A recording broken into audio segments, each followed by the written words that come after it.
After rescuing their men, the group returns to the orc village. On the way back, Lloyd notices that his workers are exhausted. In a surprising gesture, he demands that they hand over their backpacks, reasoning that if they faint, he will have to carry them all. Although they initially refuse, they yield to his firm order and watch with tears in their eyes as their master carries their burdens. Javier, witnessing the scene, cannot decipher whether Lloyd is doing this out of sincere concern or selfishness, but to the workers, the gesture is clear. Lloyd is a trustworthy leader, worthy of being followed.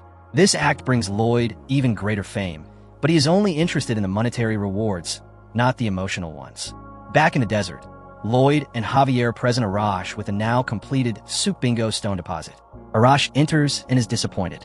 The temperature inside is only slightly lower than outside, not enough to prevent the meat from spoiling. Lloyd, with a broad smile, explains that the project is not finished because the essential element is missing: ice. Arash is skeptical, saying that there is no ice in this hot desert, but Lloyd assures him with overflowing confidence, "If we don't have it, we will."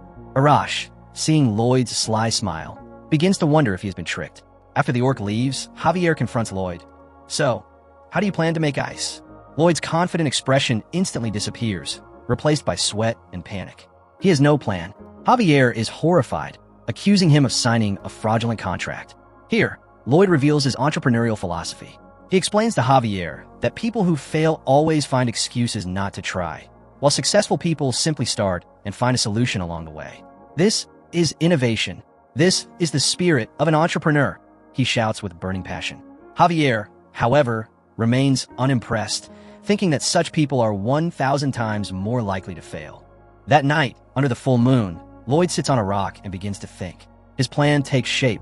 He will create a giant ice cube mold, which Padong and Bangul will fill with water. But how to freeze the water? He analyzes ice magic. Wizards manipulate mana to change its arrangement and properties.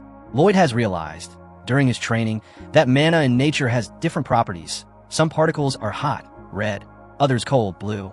A wizard gathers particles of a certain type to create a spell, such as a fireball. Although he cannot manipulate mana at will, he can do something similar.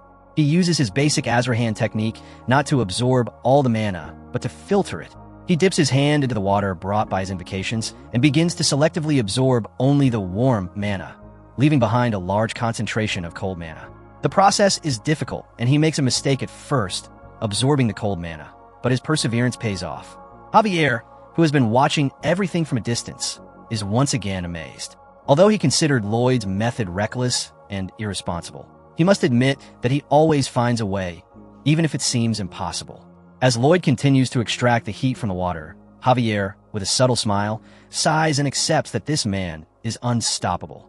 Through this intense process, Lloyd not only manages to cool the water, but also perfects his control over his mana, raising his ability to double circle level 2. A few days later, when Arash and Akush enter Souk Bingo, they are speechless. A gigantic block of ice rises before them, radiating a cold aura. Lloyd, with a proud smile, explains that all they need to do is add the insulating materials, and the project is complete. The orcs are ecstatic. Now they will no longer have to hunt every day and will no longer throw away spoiled meat. In honor of this achievement, the chief declares a new holiday, Triceps Day. The chapter ends with Lloyd looking at Javier with satisfaction, reminding him again of the spirit of an entrepreneur, while Javier, although impressed, has to admit, with some resignation, that Lloyd was right.